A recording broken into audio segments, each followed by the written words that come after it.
সম্মানিত ভিউয়ার্স, আপনি কি শারীরিকভাবে এবং মানসিকভাবে খুবই অসুস্থ?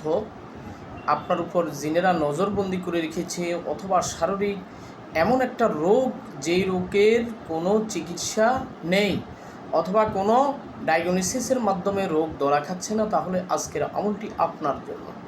আপনি প্রতিদিন ফজরের ফরজ নামাজের পরে আপনি এক গ্লাস বৃষ্টির পানি নিয়ে সেখানে 3 বার দুরূদ শরীফ পাঠ করবেন এবং সূরাতুল ফাতিহা, সমস্ত রোগের শেফা, উম্মুল কোরআন যাকে বলা হয়েছে সূরাতুল ফাতিহা 21 বার পাঠ করে আপনি ওই পানিতে 3টা ফু দিবেন এবং পরে 3 বার দুরূদ শরীফ পাঠ করে ওই পানিটা আপনি খেয়ে ফেলবেন। এইভাবে আপনি 21 দিন আমল করেন, ইনশাআল্লাহ আপনার শারীরিক এবং মানসিক আত্মিক যাবতীয় সমস্যার সমাধান হবে। ভিডিওটি শেয়ার করে দিবেন।